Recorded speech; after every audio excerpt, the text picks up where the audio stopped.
Puji Tuhan. Selamat malam saudara sekalian dan selamat hari Natal. Saya percaya hari ini adalah hari yang sungguh istimewa karena kita merayakan Natal. Dan di tengah kondisi seperti saat ini sebetulnya agak istimewa benar kalau kita bisa dan masih bisa merayakan dan ambil bagian dalam ibadah Natal di dalam tahun 2020.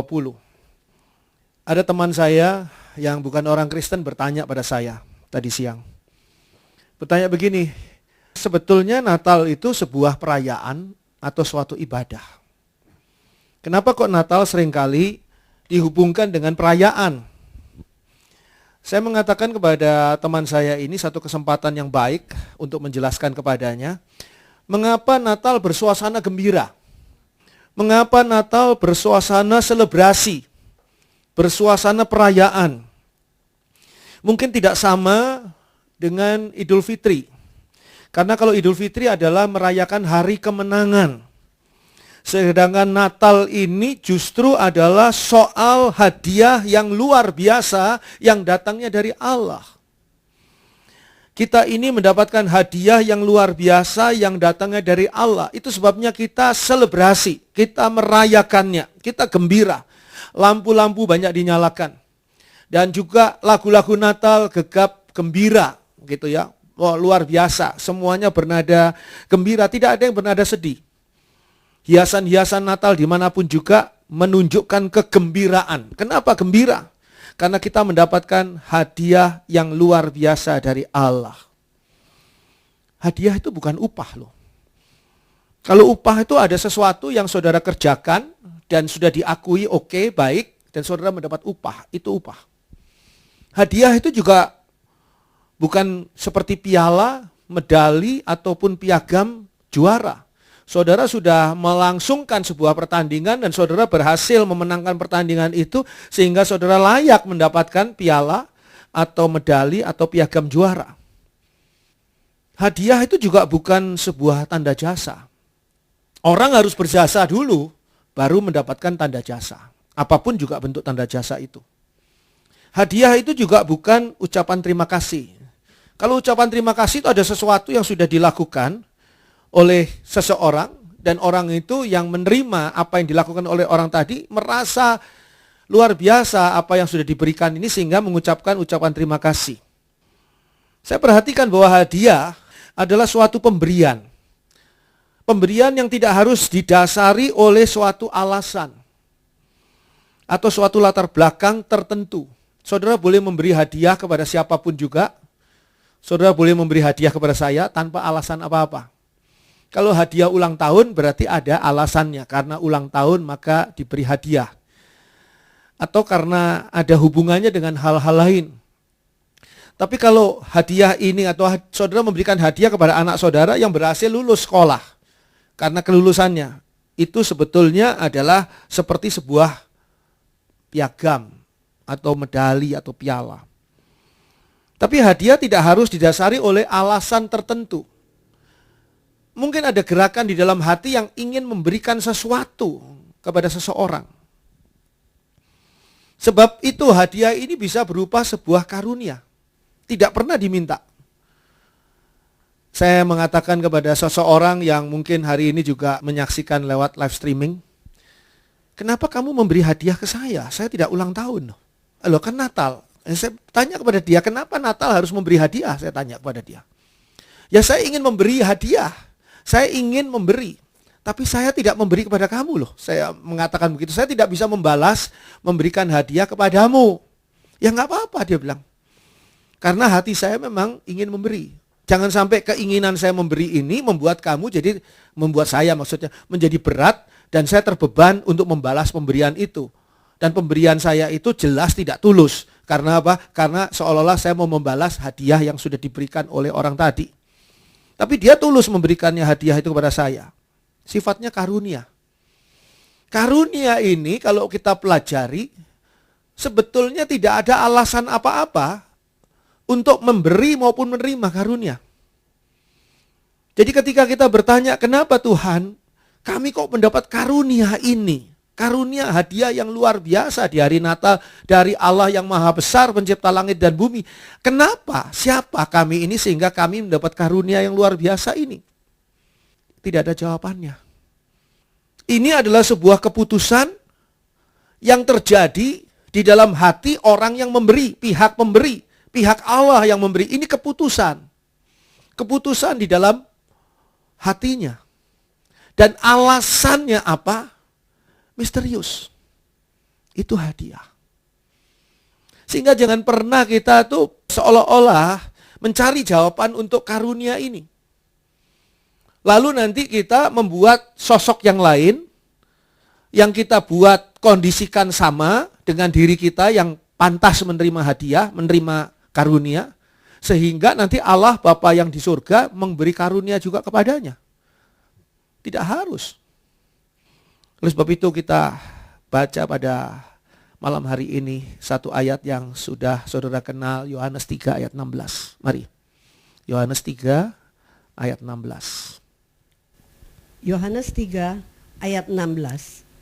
Karena begitu besar kasih Allah akan dunia ini, sehingga ia telah mengaruniakan anaknya yang tunggal, supaya setiap orang yang percaya kepadanya tidak binasa, melainkan beroleh hidup yang kekal.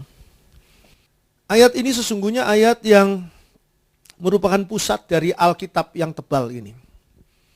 Karena di sana dijelaskan tentang latar belakang hadiah yang luar biasa yang Allah berikan kepada kita. Apa latar belakangnya? Latar belakangnya adalah kasih Allah yang sangat besar. Itu latar belakangnya. Jadi kalau saudara merayakan Natal dan saudara masih meragukan kasih Allah, sehingga saudara cemas di dalam hari-hari saudara, seolah-olah Allah tidak mengasihi saudara, seolah-olah Allah tidak peduli pada saudara, seolah-olah doa saudara tidak didengar dan diabaikan oleh Allah yang sesungguhnya kasihnya sangat besar, maka saudara tidak mengerti artinya Natal. Natal ini latar belakangnya adalah kasih Allah yang sangat besar. Kasih yang sangat besar ini tidak bisa kita pahami, itu di luar dimensi kita. Kasih orang tua kita saja kemarinnya ini baru hari ibu ya, banyak yang mengucapkan selamat pada wanita-wanita yang sudah menjadi ibu maupun yang akan menjadi ibu. Kasih ibu saja kita tidak bisa pahami loh. Saya sampai hari ini nggak bisa memahami luar biasanya kasih mama saya kepada saya yang sudah berdoa 30 tahun untuk pertobatan saya. Begitu sabarnya, begitu uletnya, begitu perjuangannya. Bukan untuk mengomeli saya, untuk mengkhotbahi saya, tapi untuk mendoakan saya. Sampai akhirnya saya bukan hanya bertobat, tapi saya menjadi hamba Tuhan. Jadi lebih dari apa yang diharapkan oleh mama saya. Saya tidak bisa pahami, apalagi kasih Allah.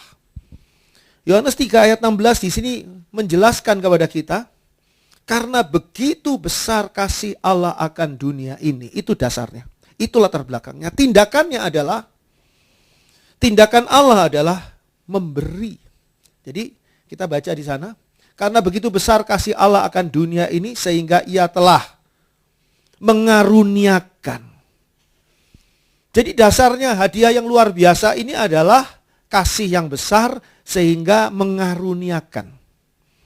Memberi hadiah yang bersifat karunia. Tidak ada alasan apapun, tidak ada keistimewaan saudara, tidak ada keistimewaan saya, sehingga kita pantas mendapat karunia ini. Jadi awalnya adalah karena kasih Allah yang begitu besar, sehingga ada karunia yang diberikan. Jadi motor yang menggerakkan Allah mengaruniakan dan memberi anaknya yang tunggal ini adalah karena kasihnya yang besar. Bukan karena jasa kita. Bukan karena semua perbuatan baik kita. Bukan karena segala hal apapun yang kita lakukan. Bukan, tapi karena kasih Allah. Kalau saudara bernatal malam hari ini, dan saudara boleh bernatal malam hari ini, jangan biarkan Natal malam hari ini menjadi Natal yang biasa seperti Natal-Natal tahun lalu. Oh enggak loh.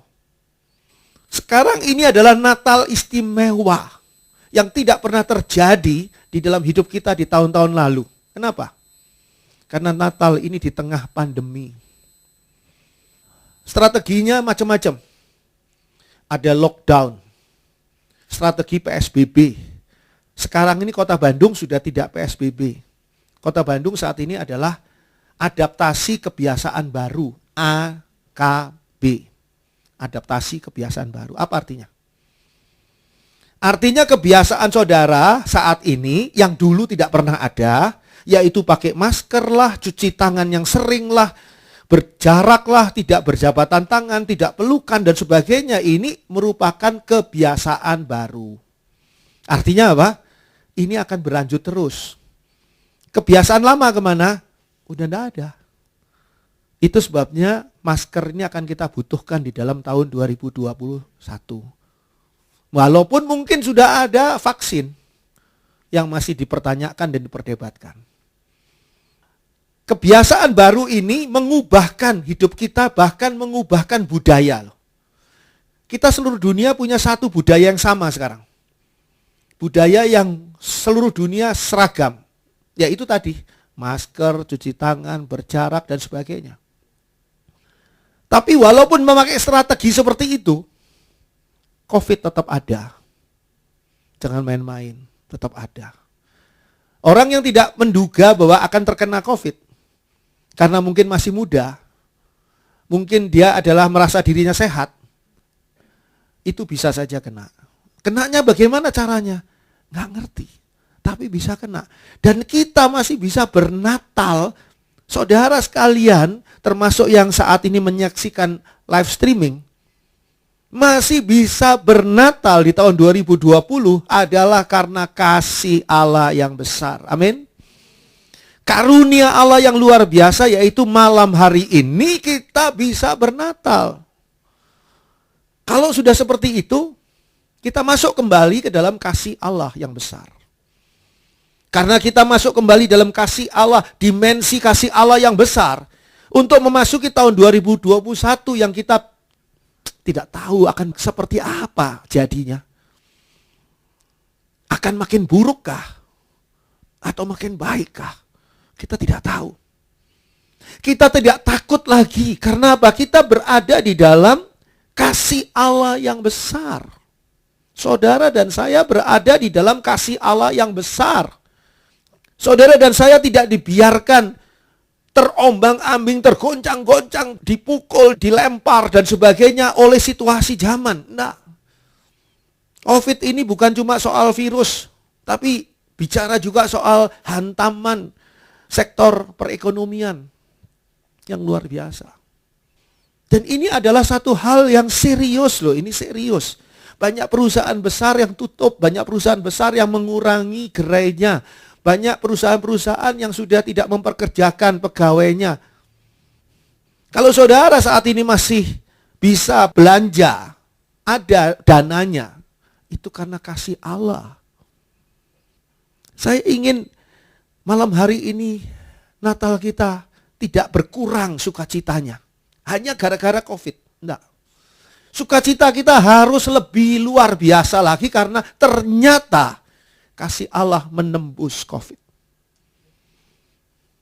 Tidak ada yang bisa menghalangi kasih Allah.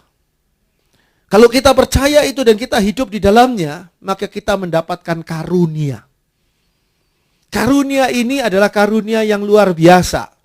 Kalau saudara perhatikan di khotbah saya di hari Minggu yang lalu, maka saya sudah ingatkan bahwa apa yang terjadi ini tidak memperdulikan kondisi manusia.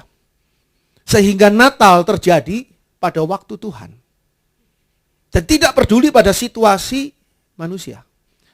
Itu sebabnya judul khotbah yang hari Minggu lalu adalah waktu Tuhan di dalam waktu manusia. Atau kairos di dalam kronos. Kasih Tuhan membuat waktu Tuhan itu berperan di dalam kehidupan manusia. Ya, saudara yang mau tahu bagaimana uraiannya ya harus mendengarkan ya live streaming yang lalu ataupun rekaman juga ada. Nah, di sini dikatakan pada ayat 16, sehingga ia telah mengaruniakan anaknya yang tunggal. Ada tekanan di sini, tunggal. Hadiah Allah kepada kita, hadiah yang luar biasa ini tunggal. Hadiah ini tunggal. Yaitu anak tunggal Allah. Tekanan tunggal di sini sangat penting. Karena apa? Alkitab ini selalu menggambarkan satu prinsip yang namanya satu. Sehingga Alkitab kita ini tidak pernah melepaskan apa yang namanya kita itu menyembah pada satu Allah. Di dalam 3 peran. Tapi penekanannya selalu pada tunggal. Kalau kita lihat di sini, hanya satu kali ini saja Allah menjadi manusia. Tidak pernah di seantero Alkitab ini ada Allah menjadi manusia. Kecuali satu kali ini saja. Tunggal.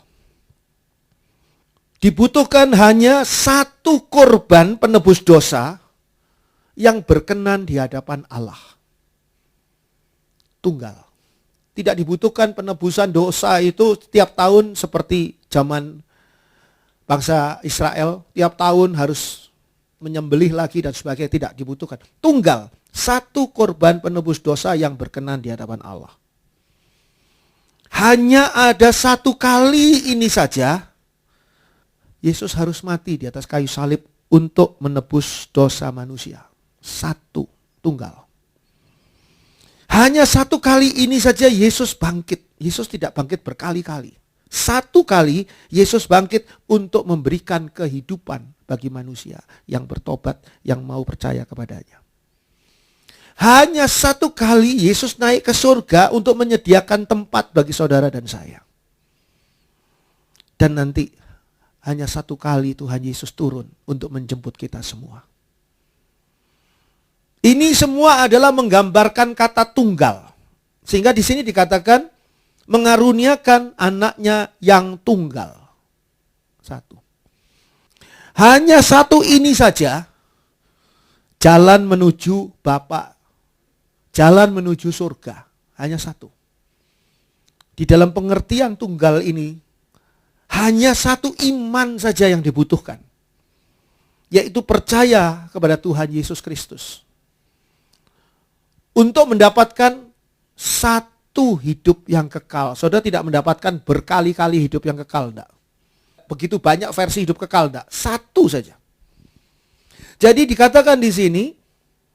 Sehingga ia telah mengaruniakan anaknya yang tunggal. Dalam pengertian yang begitu mengikat semuanya. Tentang apa yang akan kita terima. Dan bahwa iman kita hanya tunggal kepada Yesus Kristus. Supaya setiap orang yang percaya kepadanya tidak binasa. Melainkan beroleh hidup yang kekal dan semuanya tunggal. Kalau kita baca ayat selanjutnya, Yohanes 3 ayat 17. Yohanes 3 ayat yang ke-17.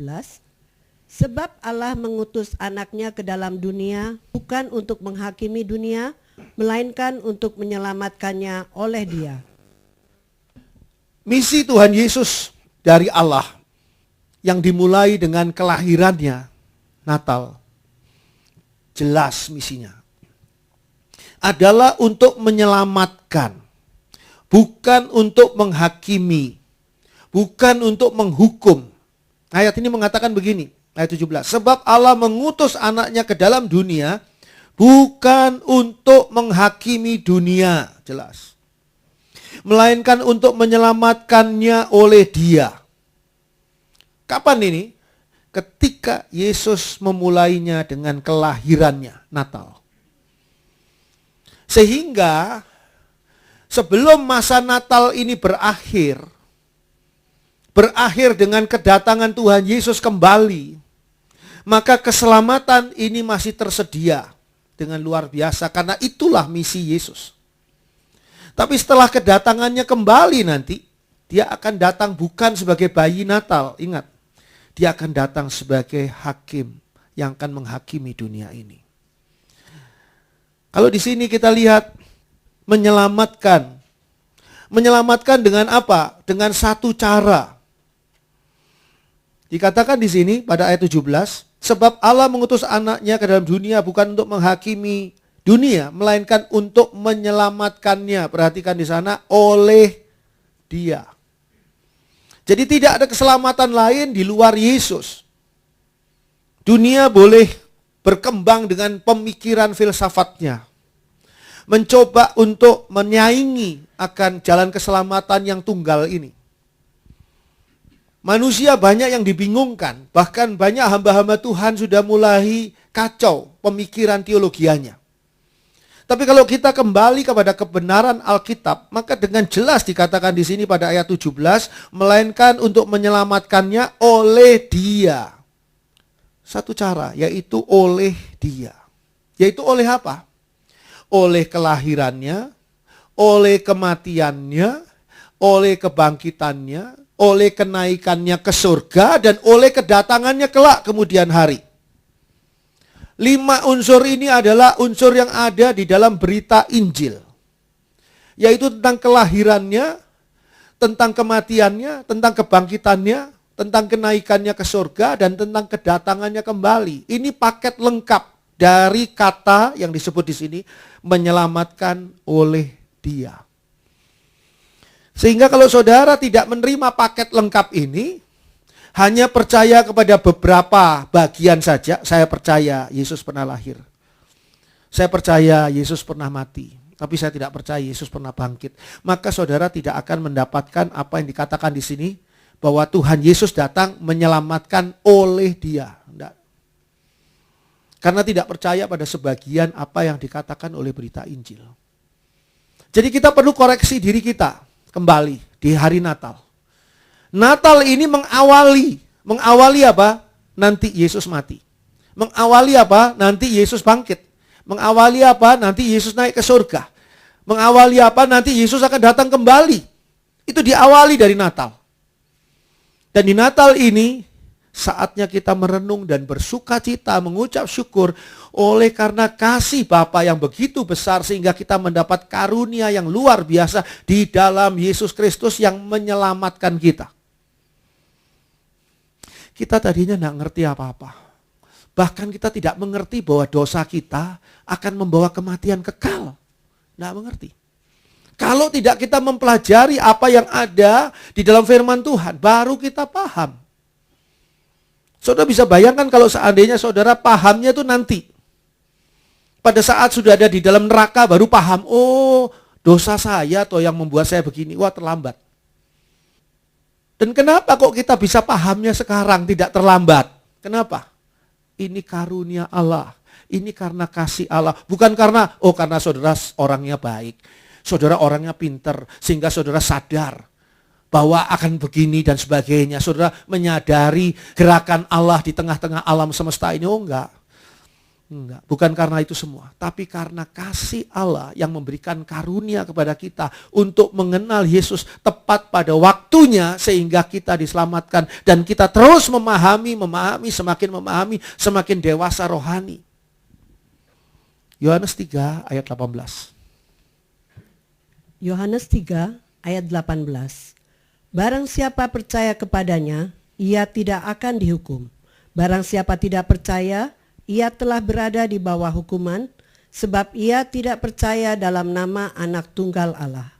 Hal yang dibutuhkan dari manusia sehubungan dengan mendapatkan hadiah dari Allah, yaitu keselamatan tadi, yang dibutuhkan dari manusia adalah percaya. Percaya. Percaya kepada keselamatan yang Allah hadiahkan. Percaya kepada Yesus Kristus yang menjadi keselamatan itu sendiri. Yesus Kristus bukan hanya membawa kita ke dalam keselamatan, tapi Yesus Kristus membawa kita ke dalam dirinya yang adalah keselamatan. Akulah jalan, kebenaran, dan hidup. Tidak ada seorang pun sampai kepada Bapa kalau tidak melalui aku. Pada Yohanes 14 ayat 6 itu begitu jelas bahwa Yesuslah hidup itu. Jadi kalau kita selamat, kita berarti dibawa masuk ke dalam diri Yesus. Dan itu merupakan, sekali lagi, karunia Allah di tengah-tengah kasih Allah yang luar biasa kepada saudara dan saya. Hal yang dibutuhkan apa dari kita? Hal yang dibutuhkan adalah percaya. Dulu saya pernah mendapat hadiah kiriman dari om saya, paman saya di Amerika Serikat yang dikirim lewat pos. Pada waktu saya masih kecil. Pengertian saya kalau lewat pos itu selalu datang ke rumah. Saya terima surat dari teman saya dan sebaik zaman dulu surat-suratannya, belum ada HP, belum ada WA. Terimanya ya di rumah.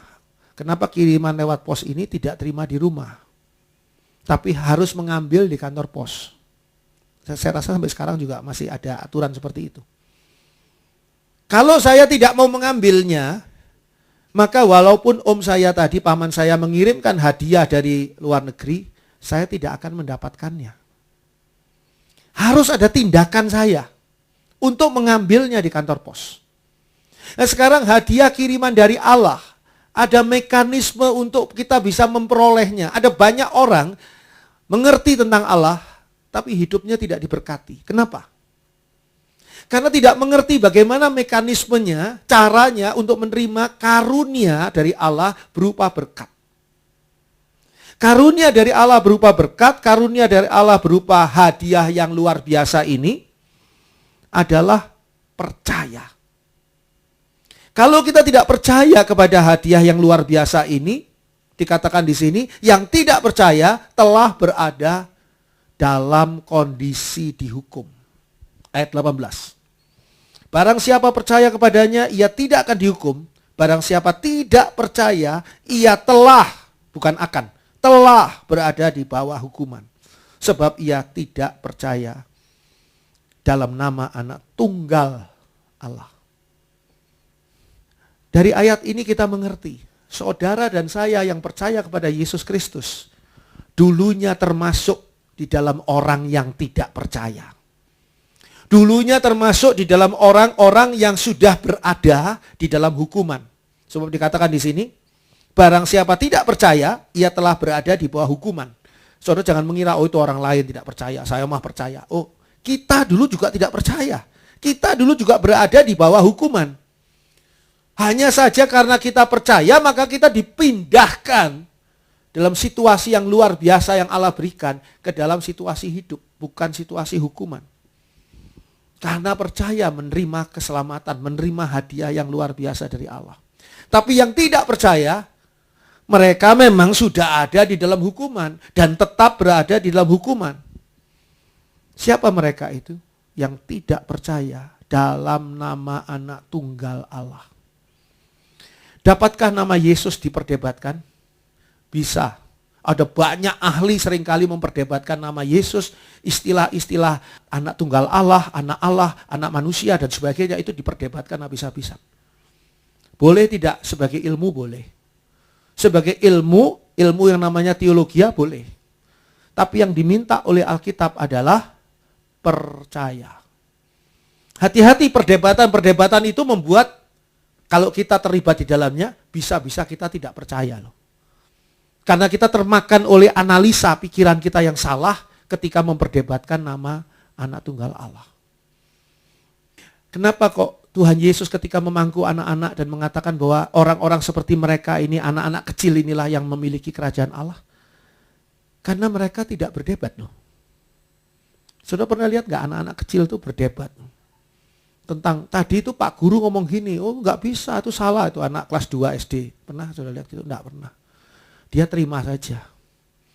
Dia percaya saja pada pengajaran gurunya. Kalau kita menerima di dalam percaya, maka kita sudah masuk di dalam orang-orang yang menerima hadiah yang luar biasa yang datangnya dari Allah. Tapi mereka yang tidak percaya telah berada dalam kondisi dihukum. Apa hukumannya? Yohanes 3 ayat 19. Yohanes 3 ayat 19. Dan inilah hukuman itu. Terang telah datang ke dalam dunia, tetapi manusia lebih menyukai kegelapan daripada terang, sebab perbuatan-perbuatan mereka jahat. Hukumannya adalah lebih menyukai kegelapan daripada terang. Tadinya saya kira hukumannya itu neraka. Ini belum sampai neraka, belum. Ini masih di dalam dunia. Tapi hukumannya adalah mereka lebih menyukai kegelapan daripada terang. Artinya apa? Lebih menyukai itu artinya apa? Kalau kepada saudara diberi 2 pilihan kue gitu. Kue A atau kue B. Saudara milih B, berarti saudara lebih menyukai kue B daripada kue A, kan begitu kan? Ini faktor pilihan. Ini faktor free will-nya manusia. Mereka lebih menyukai kegelapan daripada terang. Itulah hukumannya. Hukumannya itu ketika orang itu lebih menyukai yang salah ketimbang yang benar. Apa artinya? Menyukai kegelapan ini artinya tetap hidup di dalam dosa. Saya pernah jelaskan di waktu-waktu yang lalu beberapa kali. Ada 2 hal. 1, jatuh dalam dosa. 2, hidup dalam dosa. Jatuh dalam dosa bisa bertobat. Bisa minta ampun sama Tuhan.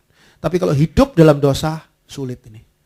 Karena pikirannya, perasaannya, hatinya dikuasai oleh dosa. Lebih menyukai kegelapan. Orang yang hidup di dalam dosa ini merasa tidak berdosa malahan. Apa saya nggak berdosa apa-apa, kenapa kok saya dikatakan berdosa? Orang yang tidak berdosa tidak membutuhkan juru selamat. Orang yang tidak sakit tidak membutuhkan dokter. Sehingga tidak berdosa tidak membutuhkan penyelamat. Orang yang merasa tidak berdosa ini juga tidak membutuhkan keselamatan. Itu sebabnya OTG yang merasa dirinya sehat tidak membutuhkan obat-obatan, tidak membutuhkan kesembuhan. Semoga kamu cepat sembuh ya. Sembuh apa? Saya nggak sakit apa-apa kok. Tapi dia OTG, virusnya di atas 50%. Daya tularnya tinggi. Dia nggak sakit tapi daya tularnya tinggi. Itu zaman sekarang kan istimewanya, hal yang luar biasa. Apa artinya orang yang suka pada kegelapan?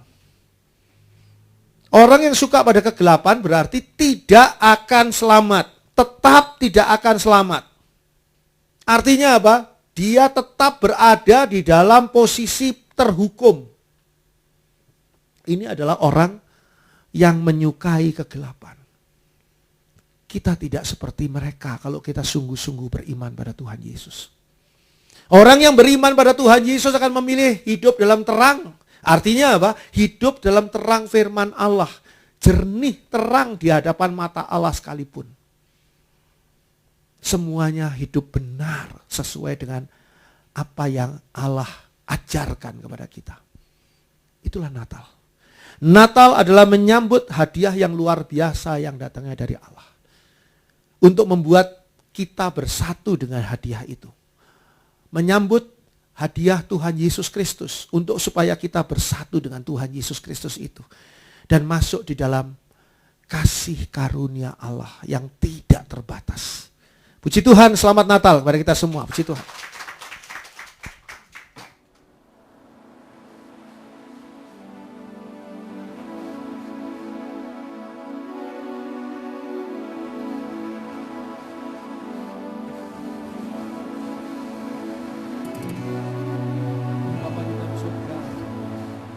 Bapa yang nyata mengasihi kami semua. Kami tidak mengerti apa yang membuat Engkau begitu mengasihi kami. Kami tidak paham mengapa Engkau bersedia menjadi manusia hanya untuk menebus kami yang sudah menjadi sampah dosa. Kami berbuat dosa atas kemauan kami sendiri. Malah kami seringkali sengaja berbuat dosa. Oh Bapa di dalam surga,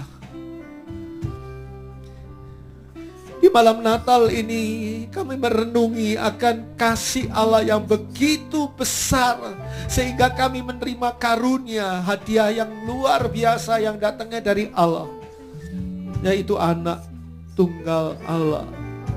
Engkau menjadi manusia di tengah-tengah kami untuk menebus dosa kami. Satu perbuatan kasih yang tidak akan pernah kami bisa balas Tuhan. Walaupun kami menyerahkan sisa hidup kami kepadamu ya Allah, itu tidak bisa membalas kasih Allah yang begitu dahsyat kepada kami. Kami tidak mau keluar dari kasih Allah ini. Malam hari ini Bapa di dalam surga, izinkanlah kami menetap tinggal di dalam kasih Allah yang luar biasa, yang bernama Yesus Kristus Juru Selamat kami.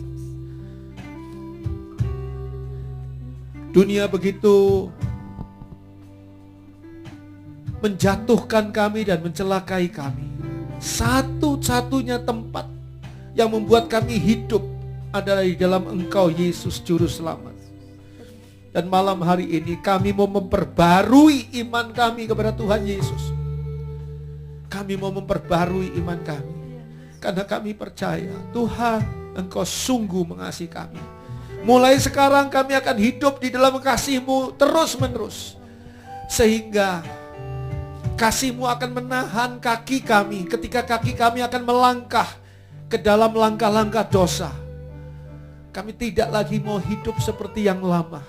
Kami mau menyukai terang, tidak menyukai gelap. Tuhan, tolong kami. Bapa di dalam surga, Bapa yang mengasihi kami semua, kami berdoa juga untuk bangsa dan negara kami Indonesia yang saat ini masih berduka karena pandemi COVID-19. Bahkan seluruh dunia masih mengalaminya. Tuhan, luar biasa kuasa setan iblis, kuasa kegelapan yang bergerak sekarang ini, di akhir zaman ini, di tengah-tengah dunia ini. Bahkan menghantam gereja-gereja Tuhan yang sampai pada hari ini banyak yang belum bisa untuk mengadakan ibadah langsung.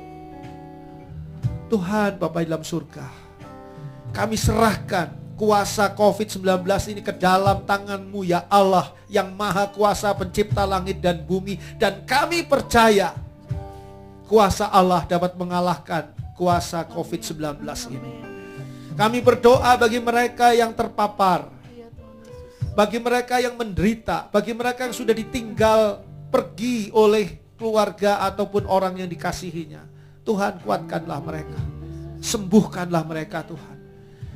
Tuhan, kami rindu untuk membuktikan kepada dunia bahwa kuasa darah Yesus melebihi semua kekuatan vaksin dari manapun juga. Kami percaya kuasa darah Yesus yang mengalir dalam diri kami, itu yang melindungi kami dari semua penyakit sampar di akhir zaman ini. Tuhan, kami berdoa untuk kondisi perekonomian bangsa dan negara kami. Tuhan, tolong ya Bapa. Berikan jalan keluar, berikan jalan keluar. Begitu juga kondisi keamanan, ketenangan, dan gejolak politik yang ada, yang sementara oleh beberapa orang dimanfaatkan secara sangat jahat, sangat buruk. Tuhan, hentikan semua kejahatan ini Tuhan. Semua kepalsuan ini Tuhan, bongkar. Tuhan, hentikan semuanya. Hancurkan semua kuasa setan iblis yang mau mengganggu Indonesia, mau mengganggu kesatuan di bumi Nusantara ini. Tuhan, kami berdoa di malam Natal, biarlah kuasa Tuhan menjadi nyata atas Indonesia. Jangan hanya kami yang menerima akan karunia-karuniamu ini Tuhan, tapi biarlah Indonesia boleh membuka hati untuk kasih Allah yang dahsyat di dalam Tuhan Yesus Kristus. Kami berdoa agar banyak jiwa dari bangsa kami Indonesia menerima Yesus sebagai Juru Selamat. Pakai kami ya Tuhan, untuk menjadi terang dunia, garam dunia dimanapun kami ada. Memberikan kesaksian yang indah tentang Tuhan Yesus, sehingga melalui kami banyak jiwa boleh mengenal tentang hadiah yang istimewa, yang luar biasa, yang Allah berikan kepada kami semua. Bapa di dalam surga, terimalah juga persembahan-persembahan Natal dari kami semua, yang sudah disampaikan maupun yang akan disampaikan. Persembahan-persembahan Natal ini saat ini kami bawa ke hadapan-Mu. Mari Yesus Tuhan, terimalah persembahan Natal ini. Sucikan, kuduskan, dan biarlah persembahan Natal ini semuanya boleh mendatangkan penggunaan yang baik bagi gereja-Mu Tuhan, untuk kemuliaan nama Tuhan dan untuk berkat bagi banyak orang. Terima kasih Bapa. Terima kasih Bapa. Kami mengucap syukur yang tidak habis-habisnya di malam Natal ini. Kami mengucap syukur. Terima kasih Bapa. di dalam kuasa-Mu, di dalam kasih-Mu, di dalam Yesus Kristus Tuhan yang sungguh mengasihi kami. Kami berdoa di dalam nama Tuhan Yesus Kristus, Anak Tunggal Allah. Terpuji nama Allah selamanya. Haleluya.